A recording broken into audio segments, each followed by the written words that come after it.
So I think it's 9:05, so I'm going to get us kicked off. So welcome everyone. My name is Hillary Kane, and I'm a member of the Coordinated Campaign Committee at the national level of the Green Party. And this is one of our mostly monthly, though admittedly kind of more periodic in the second half of the year this year, webinars that we do for candidates and campaigns. And really it's designed to give people the tools and tips and techniques they need to run effective campaigns and to run for office to get the Green Party message out there. So tonight we have three women who are joining us from three different parts of the country who are going to talk to us about early voting. So here in Pennsylvania where I live, early voting and mail-in ballots are kind of brand new for us. You really had to be, you had to have a serious excuse of why you needed to vote absentee. They didn't just let anybody do it. And now, of course, because of the pandemic, it's like a free-for-all. And so people are voting early. You know, the primary is really the first time we had mass early voting. And I think we're all still scratching our heads about how do we change the way we campaign and do get out the vote because of it. So I am really interested to sit back and listen to what Holly and Nassim and Jody have to say. So I'm not sure the order. Holly, are you going to start? Yeah, I'm going to start, then Nassim, and then Jody. Great. So I'm going to turn it over to Holly Hart. We have a pretty small group, but I feel like if we do verbal introductions, that will drag on. I actually had an experience at the the presidential convention where I had so few people that I said, oh, let's do introductions. And then as we were going, more people joined and more people joined. And then the introductions took 20 minutes out of an hour presentation. Yeah. So what I'm going to say is introduce yourself in the chat. Just say who you are and where you're from if you'd like. And in the meantime, we're going to turn it over to Holly Hart, who is from Iowa and is our co-chair of the Coordinated Campaign Committee, and she's gonna get us started. So Holly, take it away. And please put yourself on mute if you're not speaking, just so that we don't have background noise. And then when we get into Q&A and discussion mode, we can open that up. Thank you, everyone. Is it possible to share the screen with me? I did make you a co-host, so you should be able to share already. Okay, perfect. Okay, so hopefully this will be seen by everybody. And I'm sorry, I was going to make really nice little cute panels, but I just didn't have time with cute graphics and stuff, but I just want to get things out. This actually started out as voting strategy and get out the vote strategy, but based on things happening around the country and specifically in my county that's affected other places, it kind of morphed into some other things concerning voting integrity, dealing with absentee ballots and other parts of the electoral process. So we wanted to cover those. I'm going to go first and just go over this stuff, and I'm going to post some resources then after I'm done in the chat box for people to look at. Get out the vote with early voting. Basically, this is really fast in a nutshell. You're used to voting on election day. You have all your resources and target dates set. You set the target date for the first date of early voting. Duh, that's it. So, which is very pretty easy. But basically, what that means is you have to mentally adjust back to when you're going to be starting certain get out the vote efforts. Start targeting that, and then the other most, I think, significant thing is that use the same tools as strategy, except you also have to plan not only to aim toward the start date, but continue those efforts through election day. And so that drags it on a little bit. So you want to just plan in your budget. You don't blow everything on one day. You want to keep that momentum going. You want to also want to have on hand information on early voting options to provide to potential voters. And basically, it's that simple. If you're not used to doing that, you'll adjust as we did in my county, which is one of the most the highest percentage of early voting in the country, when we began to realize that we were contacting people who had already voted. So basically, you just set that date back in your minds and plan accordingly, and then plan for a long voting period. I'm going to go to the next step here. Let's see.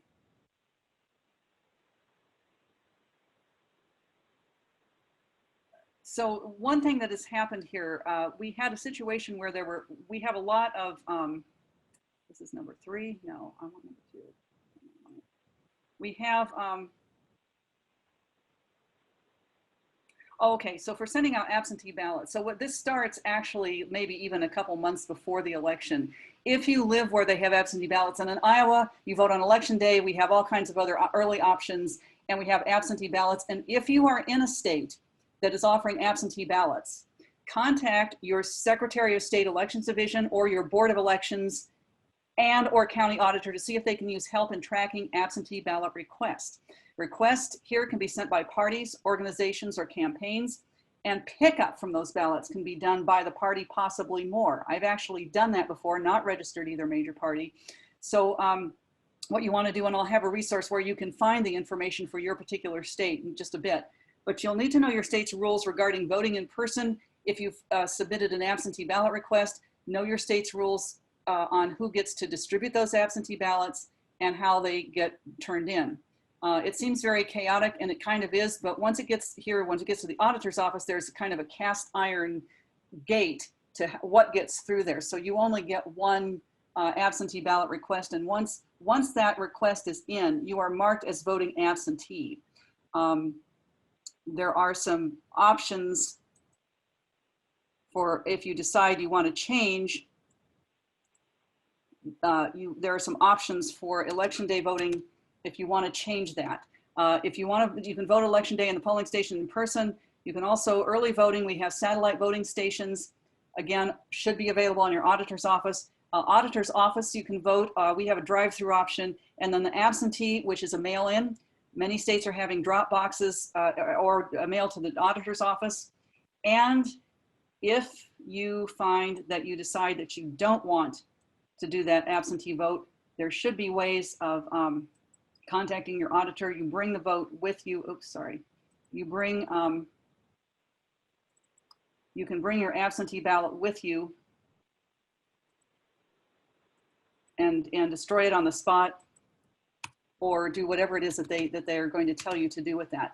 And the reason I'm not putting more information out, it seems a little bit chaotic, but the worst thing I could do is to tell you to go to use one state's information for your own state. You really need to contact your own state's auditor, your county auditor, or state board of elections, or secretary of state elections division to find out exactly what rules apply. The other thing I want to mention, and this is where this really morphed into in terms of what I was concerned about, because of the chaotic way this is unfolding, there are opportunities for poll watching and observers in various states for various capacities. In my state, poll watchers and observers can be at election day polls. They can be at satellite polling stations and the absentee ballot canvass, which may turn out to be quite important. In my state, these can be appointed by the major parties. And if your state like California may be able to do that, or if your state is if you have a state party that's an official ballot status party, they may be able to do the same thing. But candidates and campaigns can also often appoint an absent or an observer. So say, even if just Howie Hawkins is the only person on the ballot in your state, that campaign could appoint a person at various precinct polls or the absentee ballot canvass in various counties. That's one thing I wanted to get across, because I think that's one thing where the campaigns and candidates who are running for office can solicit some volunteer support that will be important. And I would just mention, if you are in a state like mine where there's usually, it usually plays fair, it's good to watch. If you're in a state where your system sucks, it's really good to watch and start taking notes and be able to report. I have a couple things here, election protection, verified voting, and this is where I'm going to mention some resources here. Well, I don't know, let me check here. Okay, here we go. Okay, so the resources that I have here, my main point being here is just to mention to people that, you know, there's such things, absentee balloting and polling and observers in that option. Nassim had mentioned, wouldn't it be great if there's just a place where you could go to find your local election? You know, why doesn't the Green Party do this? I thought, well, we generally, when somebody says, why doesn't the Green Party do this? There's usually, it's reinventing the wheel. So this Find My State Local Election Office website, this is really good. And I checked it against my own state and other places that I knew of. It seems to be really thorough and really excellent. You can go to this site and you can find your state, county auditor, and get the information that you need. And then you can contact these people and find out what you need to do in terms of absentee ballots and poll watching. Apple News had another really good, and I think you can get Apple News whether you have Mac or not, but they had a really good rundown of different states and all the different options going on in states where you can vote by mail. This is the New York Times article, and this is also very good. I was surprised at the states that you had to have an excuse to vote by mail, but this gives you a breakdown. If you're not sure what the rules are in your state, you can find that. And if you're in a sucky state where you see, like, say, Wisconsin in 2016, where they couldn't even do a recount because they lost a chunk of the ballots, these organizations are really good. Election Protection is like online, real-time reporting. Verified Voting is a very excellent organization. They also have information on types of ballot and equipment. Now that generally applies mostly toward in-person voting, but that may be something in your state that will be far more important than absentee. Brennan Center for Justice is also very good. They have a lot of good resources. And then Common Cause is another one that is working hard toward organization, or toward the elections, election protection. I definitely recommend the first two in terms of if you want resources. That's pretty much it. I don't have much more to say on that, just to encourage, but one thing you can do leading into elections is, one thing the candidates can do is to inform their volunteers that this is something that they can and ought to look into. And as candidates, they can actually, in many states, appoint people. In my state, you just have a note, or there's a form you fill out and you show to the precinct elections officials or the absentee ballot canvas, and then you have them there to watch. So, so hopefully that's not too discombobulated, but I'm gonna, as we start talking, I'll put the resources in the chat box then, and so you can copy those. So I see a couple from New York. I know that's a little bit different. I think you had to have an excuse to vote absentee. California is more like Iowa. We can do whatever we want. In Iowa, people show up to primaries and get mad that they can't vote in both major party primaries because they think they should have a vote in every party. So that's kind of the attitude here. And then Jody's in a state where it's all absentee. So if are there any questions by any chance? If not, we could move on to Nassim.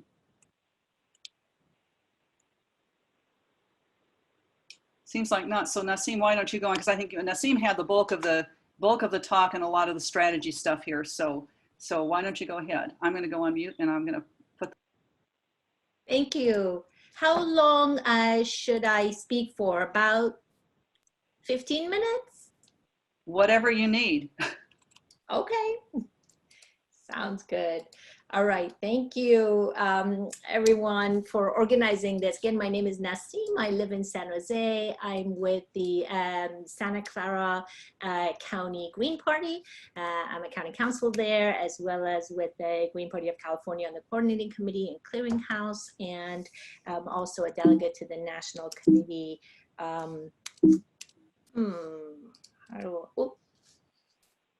Sorry. I went a little fast. Okay, so apologies, my slideshow. Let's begin this again. Okay. Okay, now I know where to put. So before I even talk about getting out the vote, I want to give a shout out to all of our amazing candidates that are running across the country. This is probably one of the hardest years to be a candidate, so I'll talk a little bit about that, but a shout out to the 19 candidates we have. Currently, we have 25 Greens that are serving in local office. We would love to increase that number. We go up and down, and it has a lot to do with, you know, who's ready to throw in their hat. So my hat off to all of the candidates that are running. So one of the things we're finding is that, you know, when candidates started to campaign, especially those that ran in our primary in March, I don't think any of them anticipated the kind of challenges they were going to have with COVID. On top of that, add to that are wildfires, which we've had a terrible season with. So one of the things things that is happening is this massive shift in the way we are connecting with voters. It applies to both campaigning and getting out the vote. I think a lot of us have the very specific period of get out the vote when we think about, what period that is, just before the ballots are falling in, or we have a month to do that. Because of the changes in our mail-in ballot, we've really adjusted to think about get out the vote as starting about 2 months before the election. So there's a lot of organizing that has to happen, but as you see, a lot of our in-person outreach has become extremely limited. We're not canvassing, we're not talking to people face-to-face in-person events to tell them about our candidates and to organize voting plans. A lot of the outreach has been on phone and in, text banking, mostly on social media and emails, and it's been very difficult, I think, to get that out. How do we articulate, the value that a Green candidate brings in a year like this when you're not sitting around the table and talking about human values? How do we have our communities supported? So this is just kind of a reminder of how much more focus we had to have on online outreach and much less in the in-person face-to-face. And we really had very rare community volunteer events or even tabling opportunities to be distributing our, kind of get out the vote as we think about it. So one of the things that we thought originally with getting out the vote outreach was, wow, well, this will be easy because everybody's used to getting their information online. Well, I think we were surprised because the upside we thought is a lot less driving around, it's less in person, so we will get more volunteers to help us, it's easier to train volunteers, we can have more frequent events. But really the downside took over when we realized that we have a lot less control over on our media and mass communication opportunities. When we try to talk about our candidates and the party, we realize that, Facebook being one of the biggest ways we communicate with the public and social media, we have very little control over those platforms. There's been many documentations recently in not only Greens that were completely, the algorithms are defining who we reach and how distributed our messaging gets, but even pretty, relatively low impact progressive groups are reporting it. There's been a couple of reports of people videotaping the reach that they're getting and how comparing the same message in various times. So that's a really big problem we have, which is corporate media controlling how we reach our constituents. We don't have that face-to-face. If you've ever canvassed, you know how much better it is to meet someone in person and sell them on the value of our candidates versus a phone call, versus an email, versus a text. So we've really been pushed to the lesser effective ways of communicating. We thought Zoom is great, right? We thought, oh, we're just gonna magically talk to hundreds more people, but it turns out there are technical problems and difficulties. It's, it's not necessarily more accessible to everyone, and it's definitely a lot easier to have a lot of misinformation on social media and online platforms, and our voices getting really drowned out by a lot of detractors. So we're finding that the downside is really kind of winning this. I just wanted to also point to what an unusual this year is. These challenges are not like any other year that I've paid attention to. And, admittedly, I haven't been involved in politics all of my voting life. But, let's start with literally dismantling the public trust in our election integrity. We're hearing it from the administration. We're hearing it from, local campaigns. So people really don't trust the election. And this could be a year where we're going to have a lot less voter participation. As a Green, I don't necessarily trust the integrity of every aspect of our election, but I think this will erode erode things even more. To Hollis' point, we still have an opportunity to be observers and actually participate to some degree. So degrading the United States Postal Service role in election process. I'll tell you about California's mail-in, but with mail-in becoming the standard across the country, at least in many states, it has been really difficult to actually hear from, the USPS that, trying to assure us that they're still going to work. A lot of calls we're getting are people who are concerned if they should mail in their ballots or try to deliver them personally.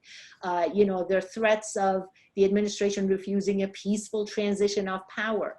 Of course it's peaceful. There's only one party in this country. So, there has been voter suppression on both sides. We have, a call for election watchers who are going to ask for your ID in certain states, or the cheating that happened by the Democrats in the primary.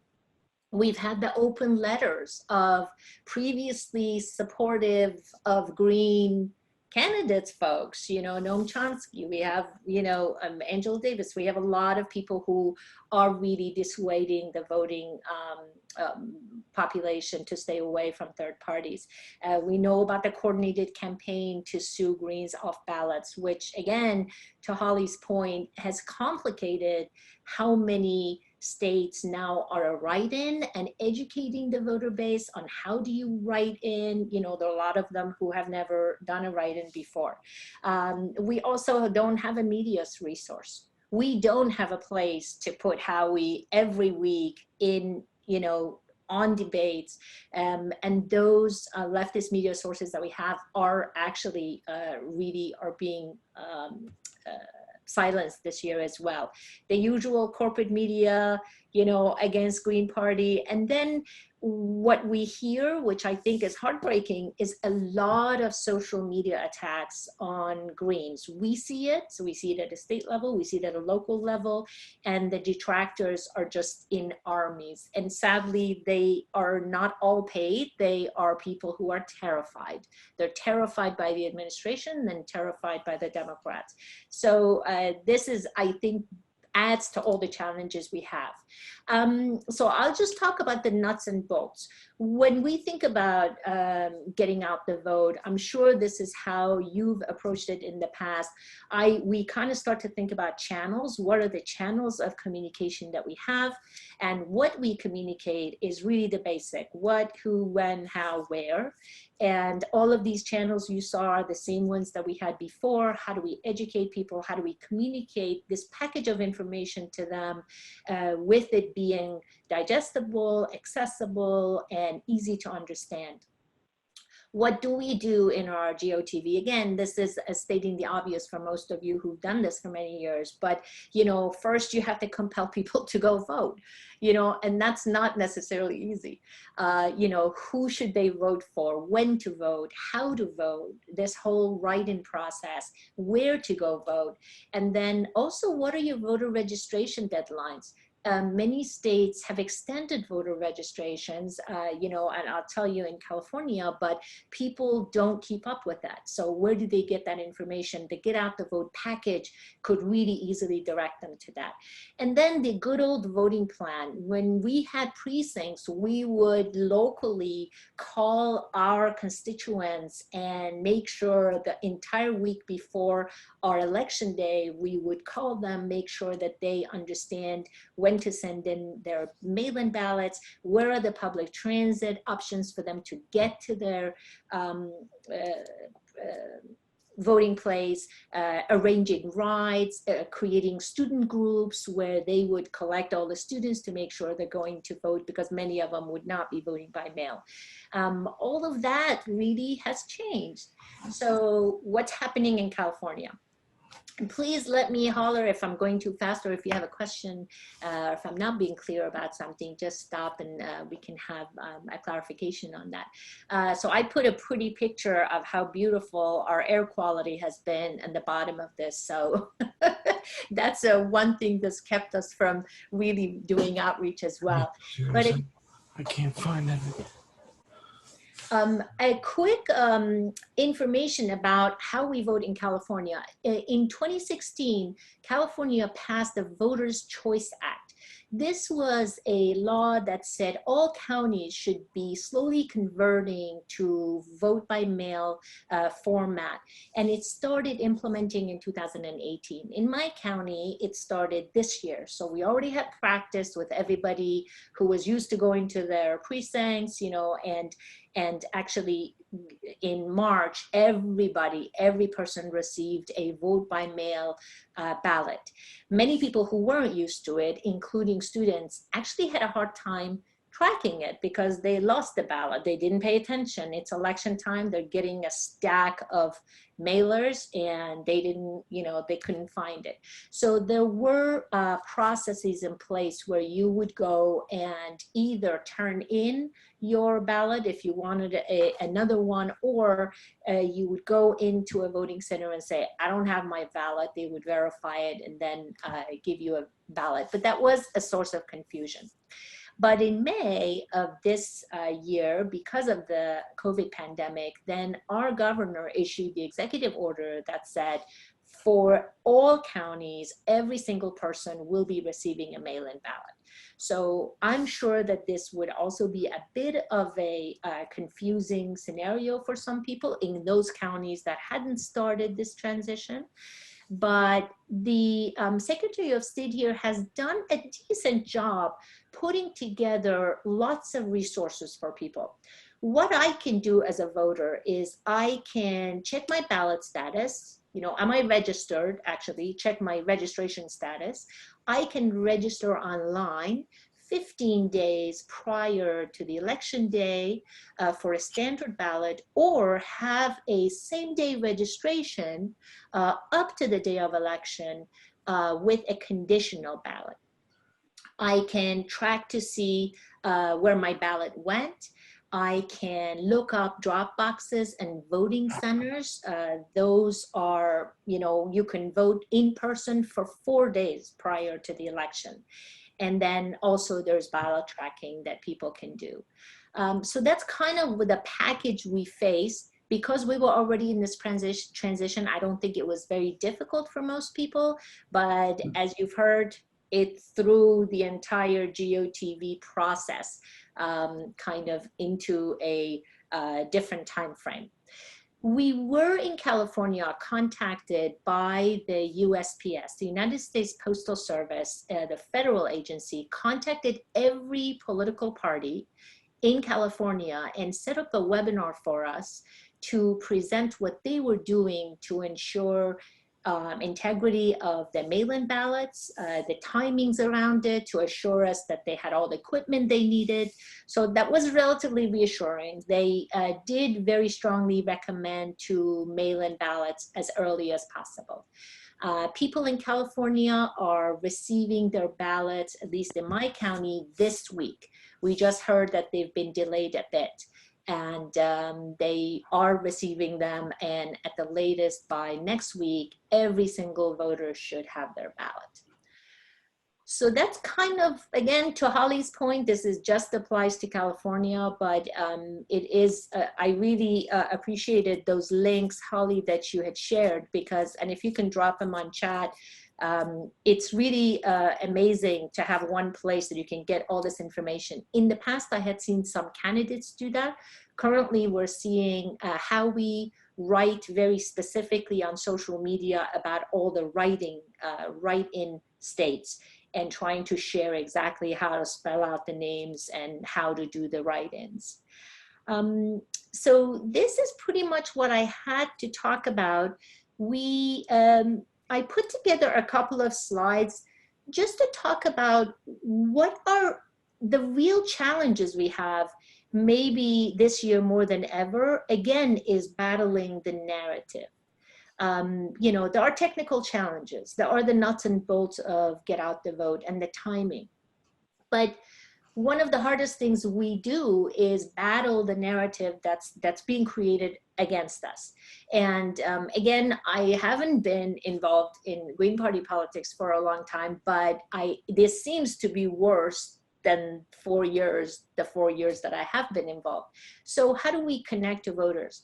I think what's really working is to connect with people on issues. People have to know what's in it for them. We're asking the majority of people, you know, the overwhelming majority of people who've never voted Green to consider us as not just an alternative, but really the imperative vote. And communicating that has to be around a point of pain for them. What could it possibly mean to them?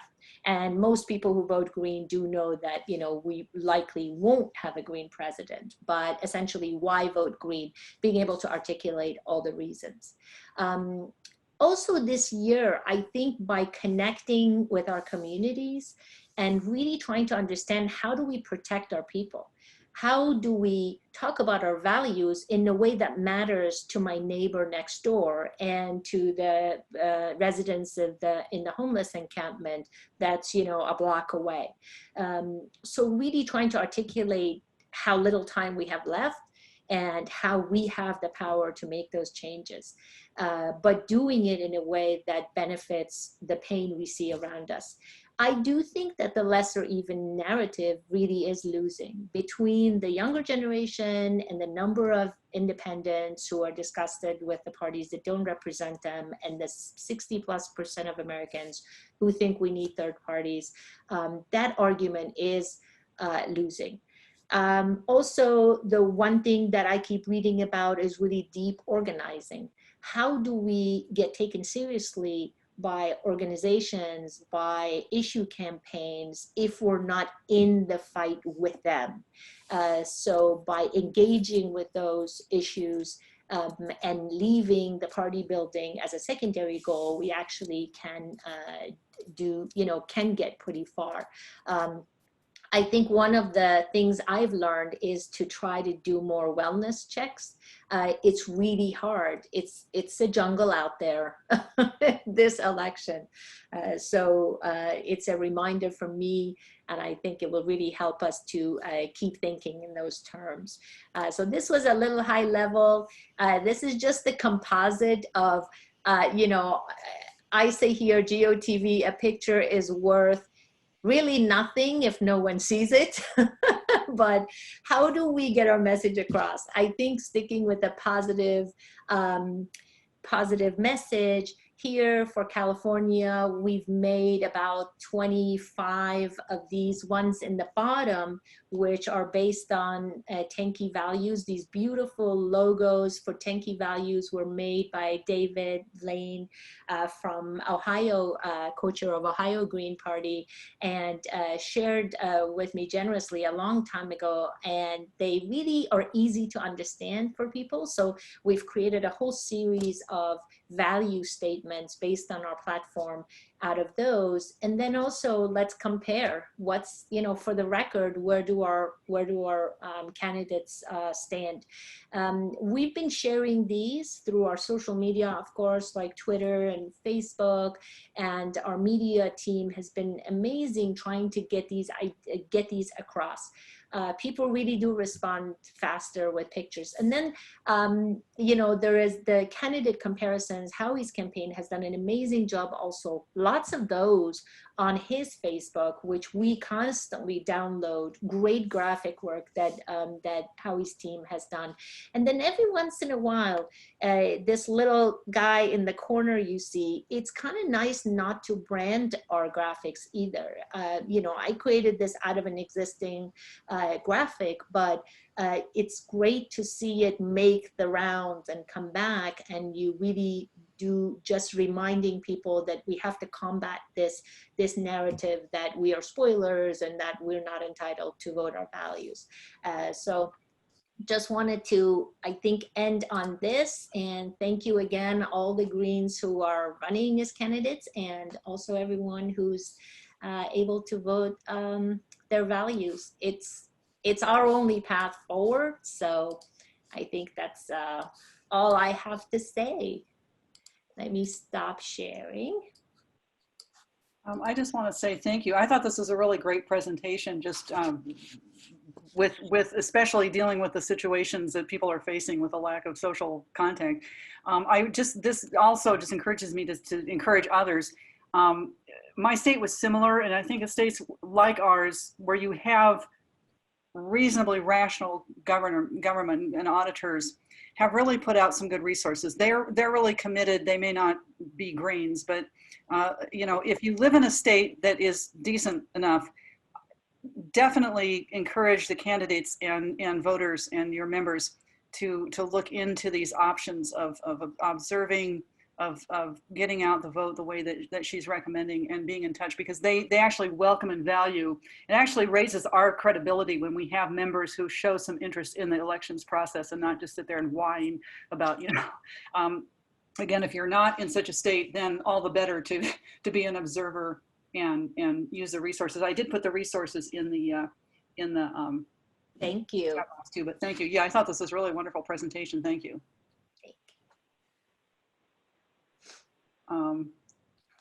If there are any questions, if not, Jody is next. Jody's in Washington State, where they have an absentee ballot entirely. Jody, go ahead. Well, actually, it's not an absentee ballot, it's a mail-in ballot. Well, it's the same So thing. there's no absentee thing. I have a few points I'd like to make. One is, I think it's important that we talk about investing your vote. We need to stress the long-term need for the Green Party. So it may be that the short term may seem more pressing right now, but really it's the long term that we're here for and that really matters. The next thing I think that I have my list here. The next thing I think that's important to talk about is the Electoral College. In Washington State, we have 12 Electoral College votes. They always go to the Democrats, and they always will. So what I tell people is, if you like what the Democrats are doing, vote for them. If you don't and you vote for them, they'll think you like what they're doing, and they won't change. So Washington has Western Washington, which is generally quite liberal and much smaller, but has a lot more people. And then there's Eastern Washington, which is generally quite conservative. It's much bigger and it has fewer people. So Western Washington always wins. So I think it's important to talk to people about the realities, so that it is, about the Electoral College, because there are practical considerations to casting your vote that we really need to bring up. And as I say, if you vote for the Democrats, they're going to think you like what they're doing, whether you do or not. So I think that's an important point. It's also really important to stress voting for felons, homeless people, etc. There are a lot of felons who think they can't vote when they can, and there's no penalty for registering, just to make sure. There are lots of homeless people who think you have to have an address, which you don't. You can put, some intersection that you hang out on, and the food bank can be your mailing address, so you can get your ballot. And to my mind, voting is empowerment. And it is not okay that people think they can't vote when they can. And it's also not okay that people who can't vote aren't fighting like mad to get that right. So these are populations that we really need to champion, as well as we in Eastern Washington, which is very conservative, we have a lot of farm workers, generally minorities, poor people, etc. They are totally disenfranchised. Practically all Republicans get elected over there. And a lot of these people have given up on voting because it's not going to do them any good. We have to convince them it is going to do good. And we also have to talk to them about down ticket. Part of the problem is if you can't get people to the polls to vote for the presidential election, that means they're also not getting there to vote for down ticket, which is a lot of local offices, a lot of initiatives and referendums, if your state does those. So we need to convince people to register to vote and then to get down there and actually do it. So some of these issues which don't have much to do with a particular election or a particular race are really important, empowering concepts that I think the Green Party should make more use of. Also, we have a great great Board of Elections here in Washington State. And I must say, I think if it's at all possible, do not piss off your Secretary of State or the Board of Elections. What you're trying to do is get them to do what you want them to do. And pissing them off is probably not going to help. So if you go in there feeling and telling them you think they're a bunch of schmucks, they are not going to do much for you. If you go in there saying, we've had a really good record of success working with you, what can we do to help? You know, I called in once and said, what about middle initials? Do people have to have their middle initials? And they said, look, we just have to be able to say it's that person. We don't care if the middle initial is in there or not, or if it's supposed to be or not. We need to be able to say that's the right person. So I think now this year, most everyone who went when we turned our signature in was quite a bit younger, but I went along too to remind them of what a good relationship we have. So do not cultivate miserable relationships. It will not get you very far. I mean, lie a little if you have to about how wonderful they are, but try it, you know. One of the things that our Board of Elections and our Secretary of State's office is doing this year is they have big ads and posters and things online about a goal of 90% participation. The most we've ever gotten is 86%, and they are challenging the state to get 90% of the vote in. And I think the Green Party could do something like that. See how early you can see how many ballots have been turned in. Publicize that and say, look, last year was this many percent at this time. This is this percent this time. Let's get to this. You know, people need to be encouraged, nagged, bribed, whatever works, but they have to get to the polls. So if you can make it challenging, a contest, fun, etc., all those things. I mean, in a way, we don't really care why people get to those. To the polls, we just want them to get there. So think of some ways. I mean, maybe everyone who votes could send you their name and you have a drawing once a week for, you know, a hand-knit green scarf or something. But work on some ways to get people engaged in voting. The other thing they're doing here in Washington State is they're saying, yes, I have to tell you that there's word out there that the post office employees have been ignoring and dragging their feet on a lot of the changes that have been mandated, maybe is too hard a word, but you know what I mean, put down things that would delay the vote. The postal employees, many of them are doing their very best to ignore that and counteract it. So when you go to the post office, thank them, because they know what they're doing, and they are, you know, in many cases doing their very best to make sure that voting works. But our Secretary of State and Board of Elections is saying, vote as early as you can, the minute you get your ballot, and use a drop box if you can. But the post office is also doing its best to do its part. So I think that that we need to get people to vote as soon as I'm generally one of the people who's last, but I'm going to vote the day after I get my ballot this year. And it's important to stress that to people. You've got to do your part. You've got to be informed. You've got to make up your mind and get your darn ballot in there promptly. So there's no excuse for it not to be counted. There was a great thing that I saw a couple months ago, which I cannot find. My apologies, Holly, but this was a national group that is working on voting. And they have there's 4 categories of voting systems. The lowest one is where everyone has to go to the polls. And the next one is where you can get an absentee ballot, but you have to have a reason. The next level is where you can get an absentee ballot, but you don't have to have a reason. And the last one is where it's all mail-in ballots. And their approach is to work to get each group to shift up one, so that the people who have to go to the polls can get absentee ballots with a reason. And the states now that have absentee ballots with a reason should be working to get absentee ballots without a reason, just because you want one.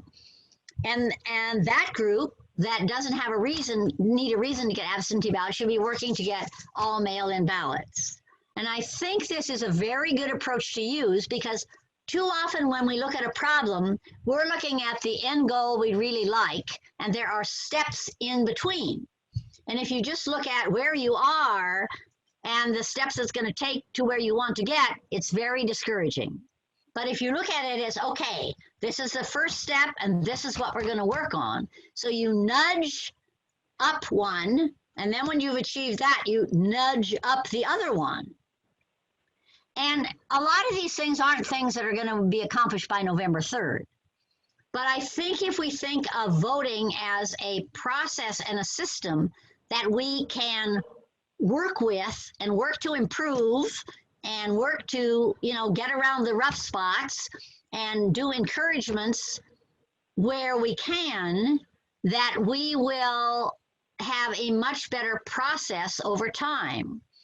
And I think just like a lot of what we have learned about Zoom meetings, etc., I have to tell you that the first 3 weeks of the pandemic, the only thing on my calendar was get the trash out Monday night. It didn't last. Within a month and a half, we were as busy as we had been before. But we need to look at what the goal is and how to get there. And we need to make it in bite-sized pieces. We need to encourage people who are doing good stuff and help grow the momentum for doing the things that need to be done. But I think if you talk about investing your vote, and also about how, you may not be enthusiastic about the presidential election, but get yourself to the polls, because there are down ticket offices that are going to make a tremendous amount of difference across the state and in your communities. And there may be initiatives and referendums too that will make a big difference. So if you don't go to the polls just because you don't want to vote for the president or you can't decide what to do, you are doing the whole system a major disservice. So Washington State, unfortunately, has very few candidates. And we do need to work on that. But we do have some other things going for us that I thought would be willing to share on this program. So thank you.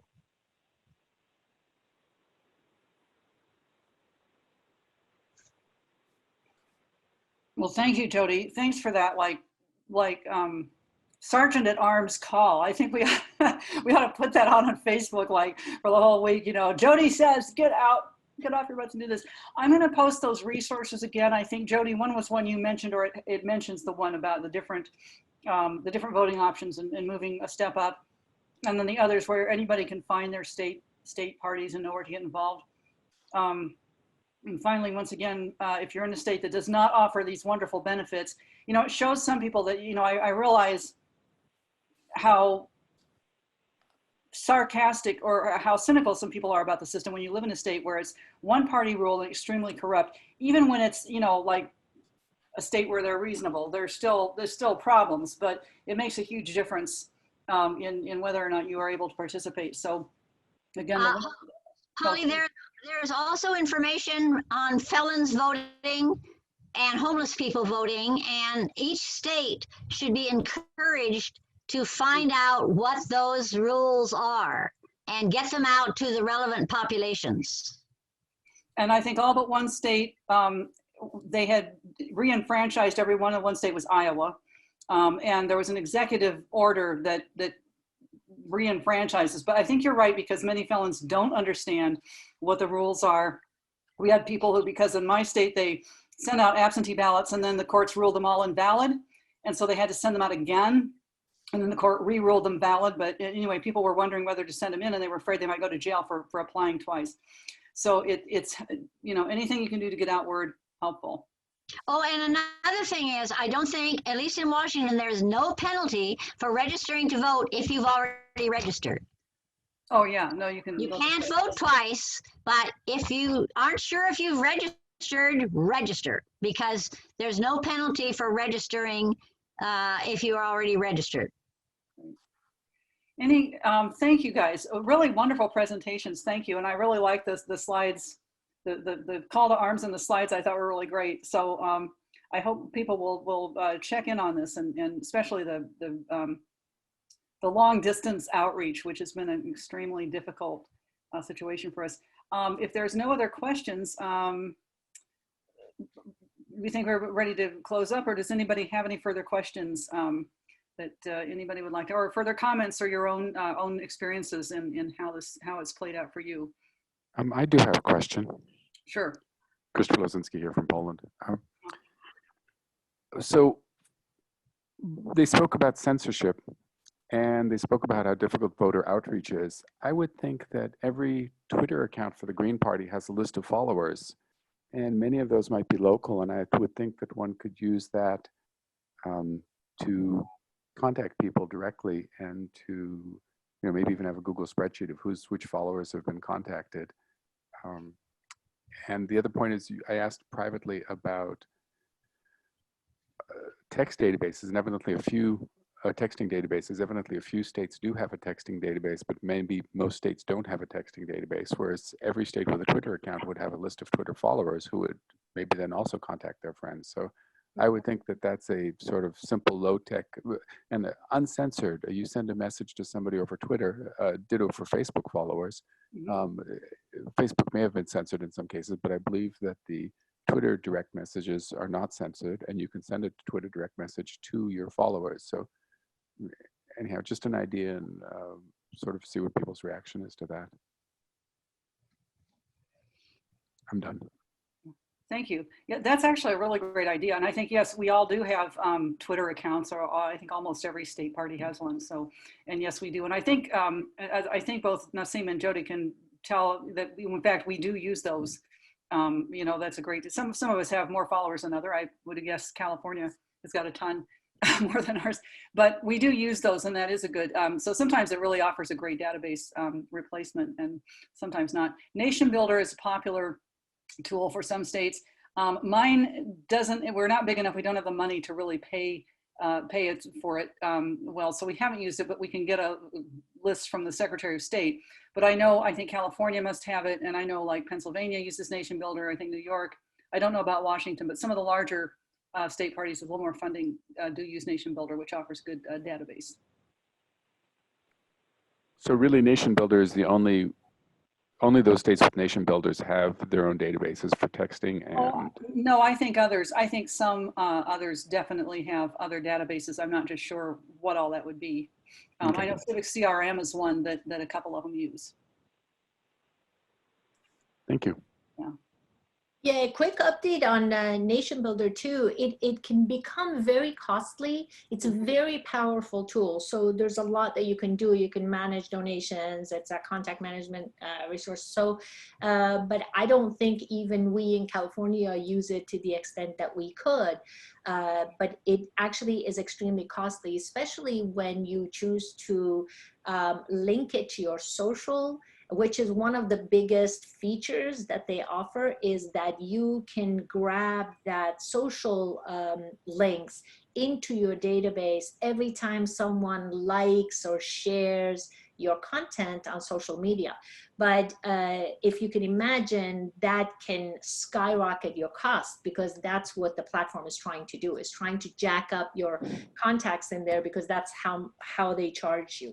So managing a Nation Builder of a large database, actually it takes a lot of time and effort to try to keep it a clean database, so you're not paying for all these, you know, not very useful contacts. And then texting kind of tools also can be very expensive. I've been texting a lot within certain campaigns, and it can add up a lot as well. So it's whatever outreach project people pick, it's worth really looking at the volume and then, you know, projecting the cost, because before you know it, you know, you can blow your budget. Twitter is a great idea, though.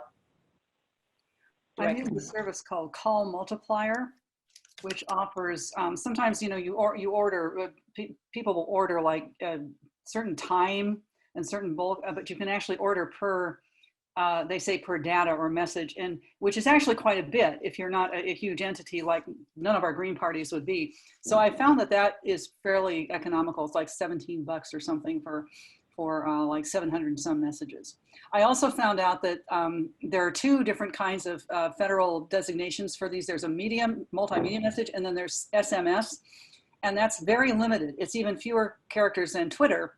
So if you do have that, you sometimes, and you've probably gotten these from like Move On or something else, there'll be like 3 messages in a row. That's what people do to circumvent that. But I think, frankly, considering how difficult I found it to find workable phone numbers, I think Twitter seems to be a really great idea. Thank you. I have a quick question, or maybe a request for Jody. I just loved your call to action and how specific they were. Have you by any chance done a write-up of this somewhere, or a list that you've made? Because I would love to make a little infographic series of it. That's another really useful tool when you have a little too much to say, but that you don't want to put in a long social media post.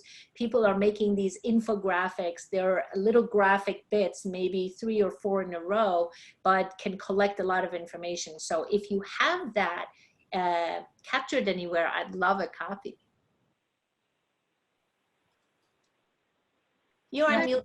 I don't, but I would be happy to do that because it's something we could use in our state, and I've never, until today, really gathered it all up in one place. So I will do that, and today is Tuesday. I should be able to have it by the end of the week at least. Okay, and I'll send it to the CCC. Fantastic. Yeah, go ahead and do that, and we'll post it up on. Yeah, definitely. Thank Okay, you very much. All right. Anything else? It's a little bit after 10 Eastern time. Anybody else have comments, anything to share, any questions?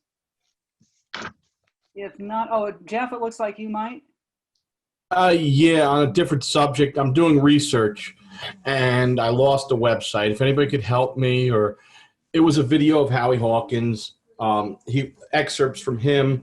You know, they were showing the Democratic debates between the 5, and it showed Sanders attacking Biden, and it showed Biden talking about cutting Medicare, Medicaid, and so possibly Social Security for balanced budget amendments. It's a 23-minute video from some reporter. I don't remember where it came from. If you could help me find that link and send it to me, I would appreciate it because I lost it.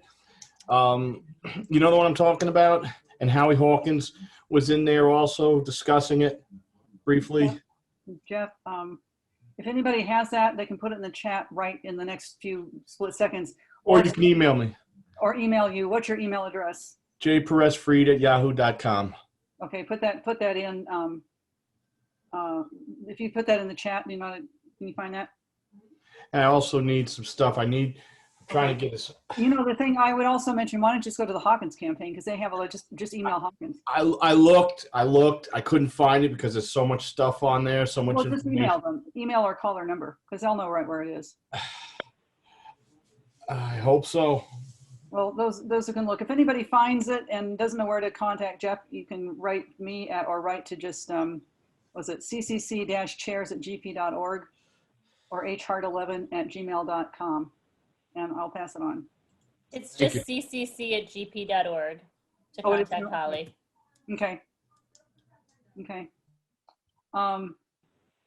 Well, thank you all for calling in then. I think if there's nothing else, we can say good night, and thank you all for calling in, and best of luck at the polls. Thank you. Thanks for having us. Thank you so much, everyone. Thank you. Bye-bye.